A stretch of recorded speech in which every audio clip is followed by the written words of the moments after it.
Y'all know nothing about this. You need to pay attention. Sit back and relax. It's time for Goodall's Country Kitchen.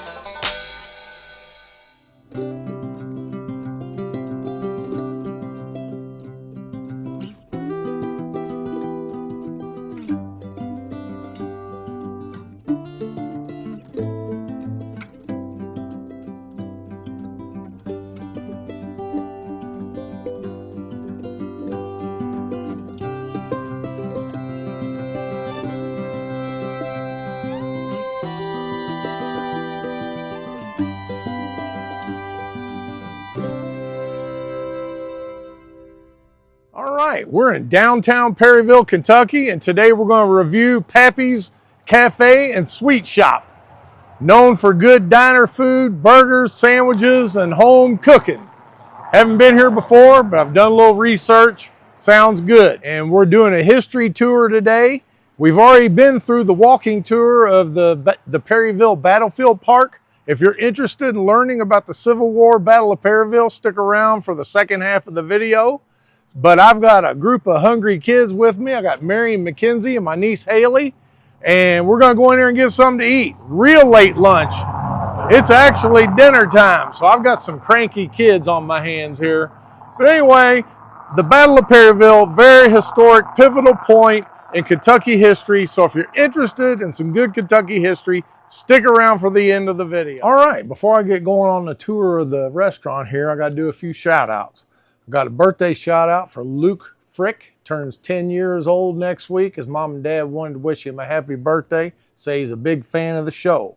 Also, I got Jay Davis and his wife Edie. Their son Mike bought his dad Jay a Goodall's Country Kitchen shirt for a gift. All right, Philip Rogers, faithful and true, sent me another $25. Bill North sent 2 donations this week. The first one was $100 with the promise that I take my kids to an international restaurant, Asian. He sent me a bottle of hot sauce, which I'm going to be showing you, to use at the restaurant, and then sent me another $20 after the last video. So thank you, Bill North. I got an email from a Nick Mastro who said he wanted to give a shout out to his friend Adam and show his dog Shishong. So I don't know if that, I got tricked into showing a picture of Adolf Hitler's dog once, so I don't know if that's a joke or not, but if not, shout out to Shishong. All right, let me show you around here. I got a pretty good sized dining room here. Got a few tables, nice air condition after a nice long hot walk on the Perryville battlefield. Are y'all happy now? Good. All right, and try not to show any money, but there's also the ice cream shop part 2. You see here, you get all kinds of hand-dipped milkshakes, soft serves, Dole Whip, and they also have a steam table over there you can get stuff from, and then of course the sandwiches. Everything's made wide open, so I might pick up some of their hidden secrets while I'm here today. Yeah. Okay, cheeseburger with, say that again? Pickles. Pickles? That's it? Yeah. All right. And some fries. And fries with that. Can I have a single plain cheeseburger? All right, showing you the rest of the place. They got a nice outdoor seating area out here. And apparently it backs up to the, I guess that's the Salt River. Some kind of park back here.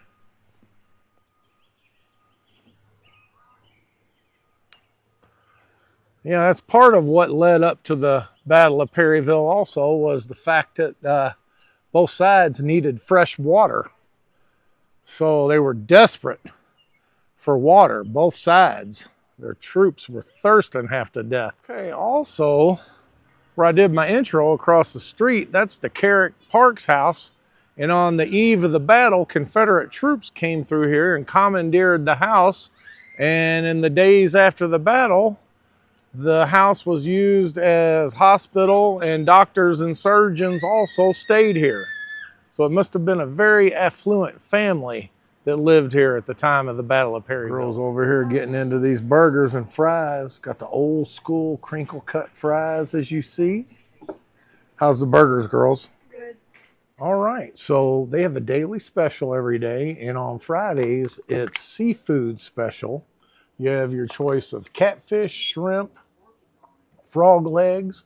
You can get or clams and oysters, or you can get the captain's platter where you can get two of those with hush puppies and two sides. So, or you get a fish and two other meats. I got the oysters and the frog legs with two fillets of catfish.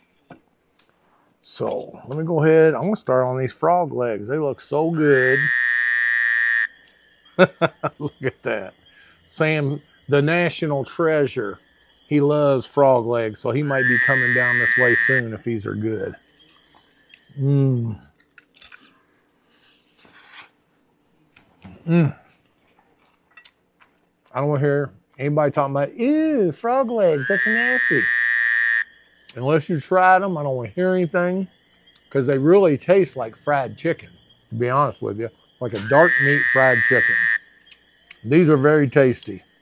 All right, my sides, I got the hash brown casserole. Couldn't resist. Mmm. And stewed tomatoes. I think stewed tomatoes is kind of a Kentucky thing. It's sweet. They're made with bread and, of course, peeled tomatoes in a stew.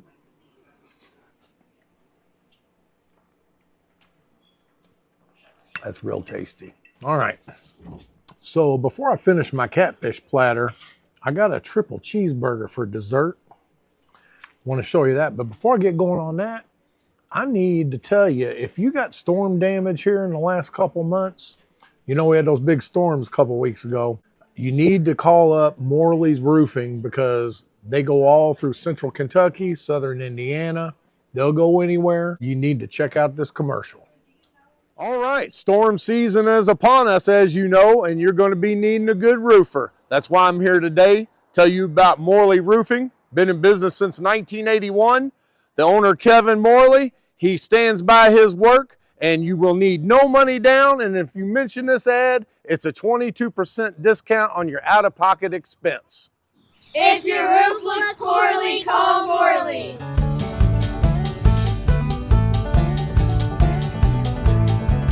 All right, Melissa just got the burger. She didn't get any of the fixings on it. She got the double burger with the crinkle cut fries. Just basic. And it is a smash burger. Look at those charred grilled edges. They just take it and smash it on the grill. Can't get better than that. All right, I'm gonna start in on the catfish. You got the cornmeal Green River style breading on it. I'm gonna go ahead and tear that in half so I can dip it in the tartar. Most people probably use a fork, but oh, I'm good to go. You're good to go. Look, you can bring your own hot sauce. Everywhere. Amazing Grace. Y'all know I travel with Grace. Got to put that Grace on there.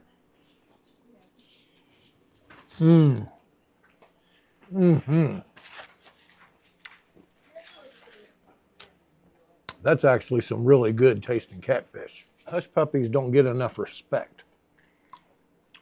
There's nothing like a good hush puppy. Good solid hush puppy. And I tell you, I was never much on stewed tomatoes, but you can't hardly find any. So being that they had them, and we're out here in the country, I just had a feeling that they'd be good. And they are, and even though they're sweet, they're even better with a little grace. Moving along. Fried oysters. Pan fried oysters, and here we go. Not even fronting, just gonna put the grace on it.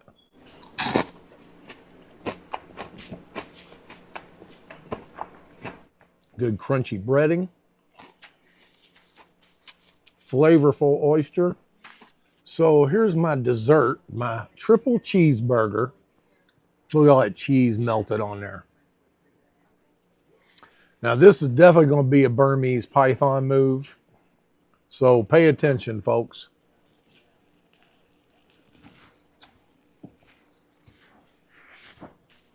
I was going to eat this for dessert. As you see, I haven't finished my catfish plate yet, but I wanted to eat it while it was still hot. All right. Now, y'all know how to do it. I'm down toward the end, but I got to do the ketchup dip. Melissa's going to be so mad. You're going to be so mad.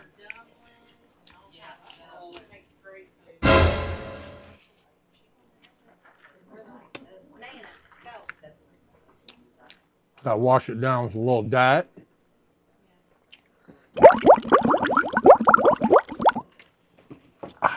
All right, well, I'm going to try Melissa's Oreo ice cream, and I just checked. They don't make the ice cream here, but it is locally outsourced, made here local in Kentucky. So, got to go ahead and support local. You're so lucky to have a wife that lets you taste everything she wants. Aren't you? Yes, I am. And can I sample your milkshake, Mackenzie? What kind is it? It's chocolate with brownie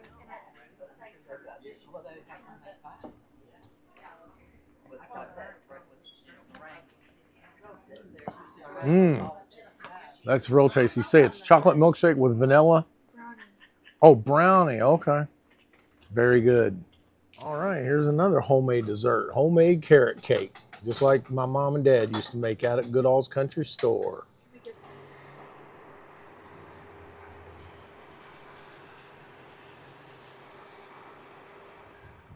Perryville is definitely a beautiful and historic place to visit right here on the banks of the river. It's hard to believe that so much death and dying and bloodshed took place here a little over 160 years ago. Now we're going to walk up and down the road here on Old Main Street.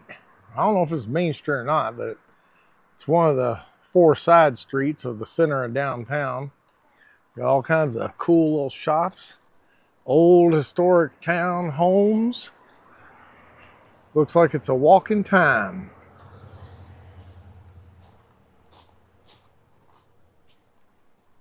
Yeah, all kinds of neat little shops here. Gifts and knickknacks, antiques, vintage clothes. This looks a little more upscale here on their merchandise. I'm like a bull in a china shop. I'm not even gonna walk in there. I'm liable to end up buying half the store, knocking stuff off the tables. Originally Green's Drug Store. Building dates back to 1845.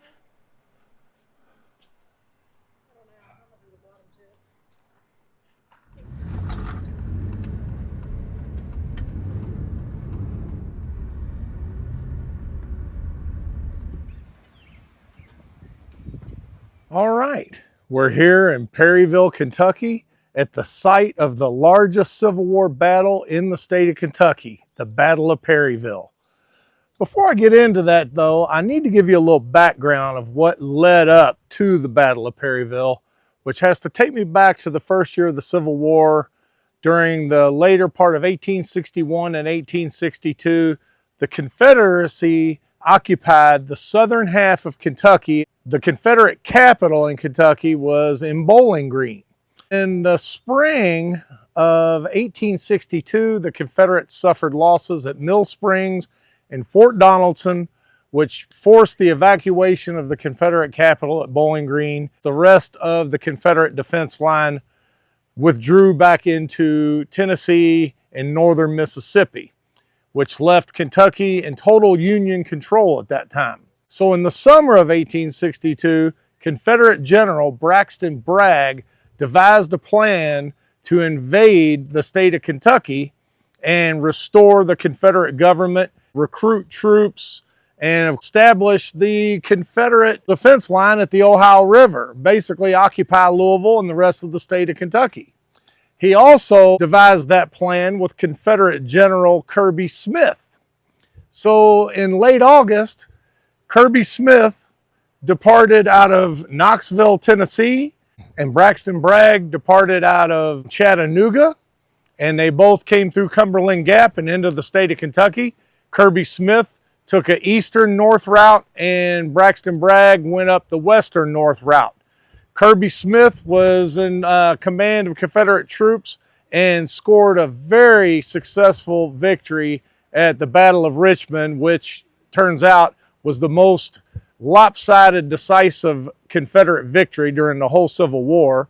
Meanwhile, Bragg, moving up, was delayed at Mumfordville.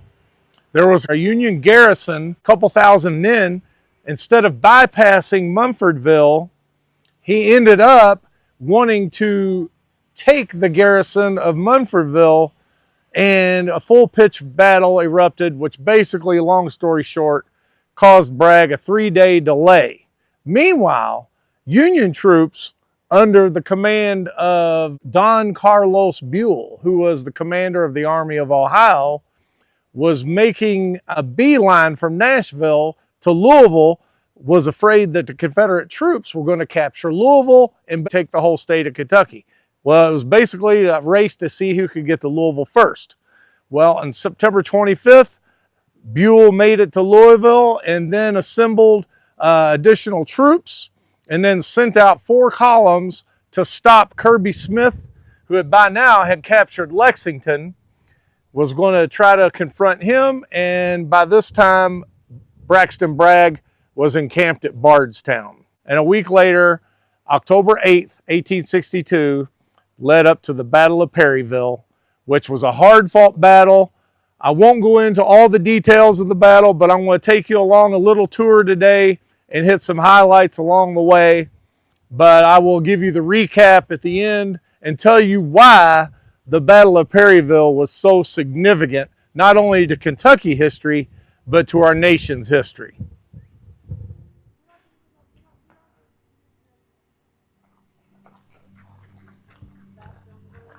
On the eve of the battle, this was the headquarters of Confederate General Simon Bolivar Buckner. The home was owned by John Dye. Him and his family lived here, had a pretty thriving working farm here. Behind me here, the house, it looks and appears as it was in 1862. You can see there, pretty much the same. It had wood siding back then. I think that's aluminum siding that they've put on there to preserve the house.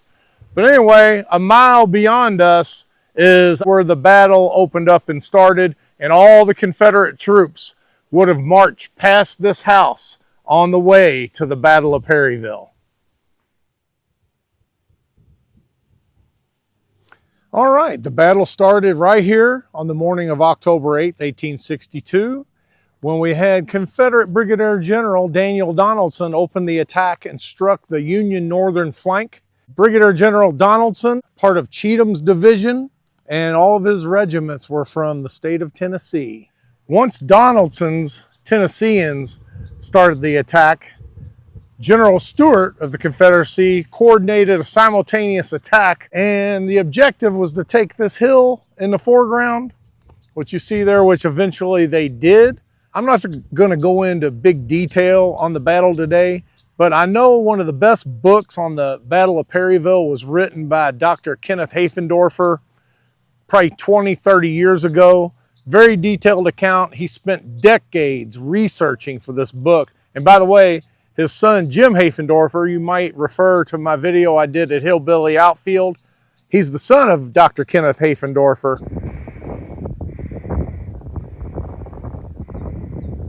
Okay, we're on the other side of that little valley on top of Parsons Ridge, where the 8-gun battery was situated. This is where the Union defense line was situated early in that first day. Of course, as I said, the Confederates did a frontal attack here. And on a side note, this cannon is what is called a 12-pound Napoleon made of bronze. And the one thing that always intrigues me about Civil War parks, national parks, is the artillery pieces at certain parts of the battlefield. They like to stay correct to the actual artillery pieces that were used at the time at that certain spot that that battery carried. And as I said, it was bronze, even though this is painted bronze. This was basically the most typically manufactured cannon for Union troops during the Civil War. Okay, after an afternoon of bloody fighting on both sides, troops had pretty much fought to a standstill. Buell had sent reinforcements by the middle of the afternoon. The Confederates had attacked, been repulsed several times in the Union center and on the flanks. And during that evening, Braxton Bragg, Confederate general, had decided that he was going to withdraw in the middle of the night and head back to Tennessee by way of Cumberland Gap. After the battle, Braxton Bragg wrote in his reports he considered it a complete Confederate victory. He had taken all kinds of beef cattle and salt and wagons full of supplies that he had taken from Union prisoners. The Union troops suffered like 15 or 20,000 casualties during the campaign. There were 5,000 prisoners taken at the Battle of Richmond. There were 3,500 prisoners taken at the Battle of Munfordville. So Bragg considered it a complete victory. On the other hand, Southern generals and leaders considered it a failure, that he should have went ahead and taken advantage of the offensive that he had taken to that point. But Bragg didn't see it that way. He played it more cautious. But anyway, I'm not going to go into any more detail. I want to give you a look around the park. The kids are getting cranky and hungry. I will say the most important part of the Battle of Perryville is the fact that Bragg was forced to retire back into Tennessee, and the state of Kentucky remained in Union hands for the rest of the war.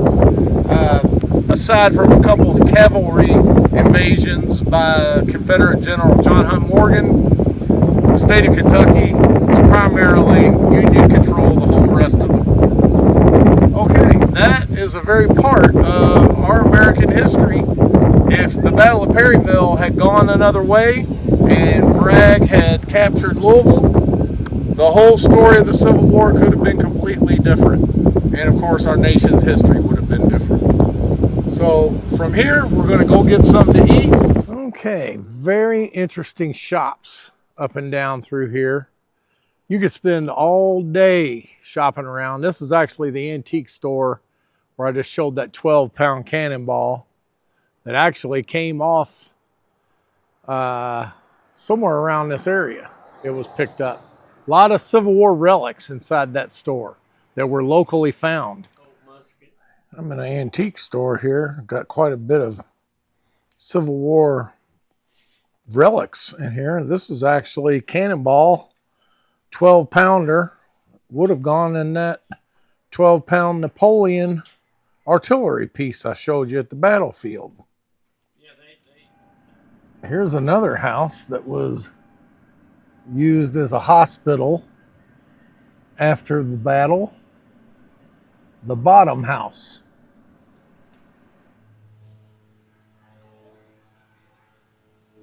Okay, here at the Carrick Parks house again, where the Confederates came in and moved the family out the day before the battle, used it as a headquarters.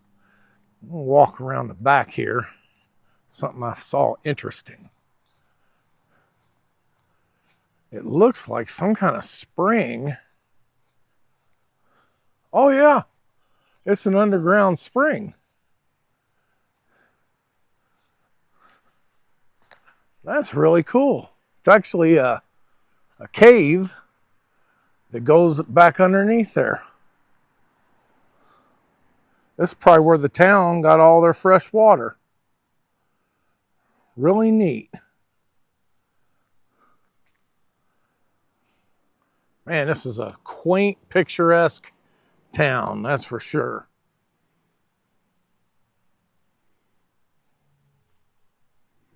Okay, so this was the site of Harbison Station, which was the first settlement in what would later become Perryville.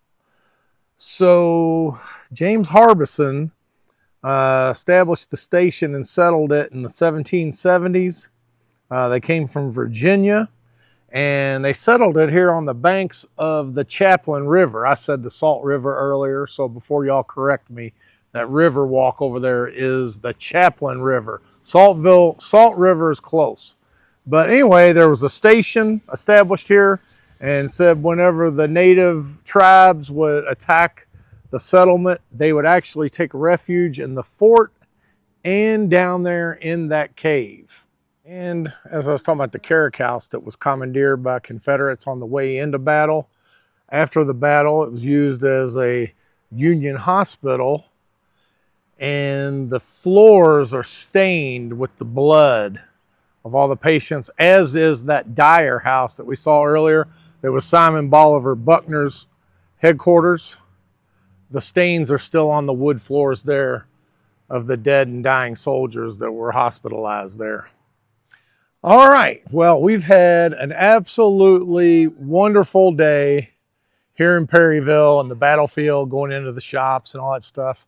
This whole town is so quaint, picturesque, and historic. You definitely got to make a day of it. Bring your family here. And of course, end it at Pappy's Cafe and Sweet Shop. Everything we had was wonderful. It's a cozy little restaurant. Perfect way to finish your day after a day in Perryville. So with that, y'all don't know nothing about this Pappy's Cafe, Sweet Shop, and Battle of Perryville.